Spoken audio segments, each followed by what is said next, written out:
আমি পেরেছি। আমি আমার দেশের সম্মান রেখেছি। আজ আমি আমার দেশে পৃথিবীর শ্রেষ্ঠ জায়গায় নিয়ে যেতে পেরেছি। Congratulation sir, congratulation sir. কি ব্যাপার চাচা, কোন লটারি টটারি বাজলো নাকি? এইভাবে রাস্তায় মিষ্টি বিলাই করছে যে? জানি তুই জানিস নি আমার ছেলে চাঁদে মানুষ পাঠিয়েছে যে। ইয়াসিন চাঁদে মানুষ পাঠিয়েছে? এই দিকটা দখল হয়ে গেছে, তো ওই দিকটা মাপি কি? লেলে রহনলে তুইও দুটো মিষ্টি খাইলে। না না, আমি মিষ্টি খাবো না, তোমার মিষ্টি ওদেরকেই খাও। আমিও চাঁদে যাবো, চাঁদের জায়গা দখল করে এসি তোমার মতন এই দুটো দিন মিষ্টি খাবো না, গ্রামের সবাইকে বিরিয়ানি খাবো। তুমি দেখিলিও। মা তাড়াতাড়ি বাইরে আসো। কিরে এইভাবে চিল্লাছিস কেন? কি হয়েছে? তুমি তাড়াতাড়ি ব্যাগ ট্যাগ গুলো প্যাক করে দাও, আমি চাঁদে যাবো। তুই চাঁদে যাবি? হ্যাঁ। ওগো শুনছো? তুমি তাড়াতাড়ি বাইরে আসো। এ দেখো তোমার ছেলের মাথা খারাপ হয়ে গেছে। কি হলো কি? কে কোথায় যাচ্ছে? আব্বা আমি চাঁদে যাচ্ছি। এই তোর কি মাথাটা খারাপ হয়ে গেছে নাকি?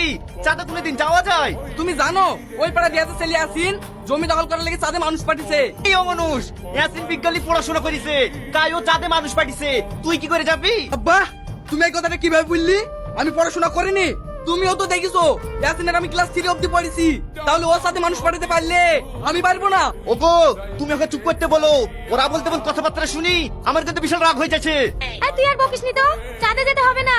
এটা সকাল থেকে ছাগল দুটো কিছু খেতে পাইনি। যা মাঠ থেকে দুটো ঘাস লেসে দে। আচ্ছা মা, তোমরা কি মানুষ?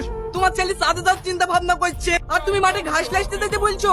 যে বাড়িতে আমার মতন বিজ্ঞানের কোনো কদর নাই সেই বাড়িতেই আমি আর থাকবো না। এই বাবু শোন শোন, কোথায় যাচ্ছে শোন।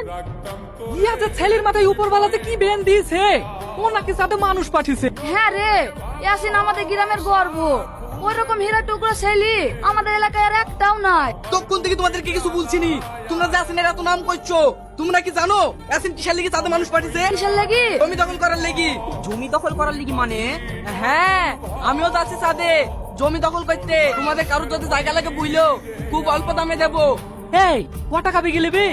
তোমরা যদি এখন আমাকে 50,000 টাকা করে দাও তাহলে কথা দিছি তোমাদের নামে 1 বিঘে করে জমি লিখে দেবো। তোমাদের যদি কারো চাঁদে জমি নিতে মন চায় তাহলে বই গেলে 50,000 টাকা করলে চলে আসো, আমি আসছি।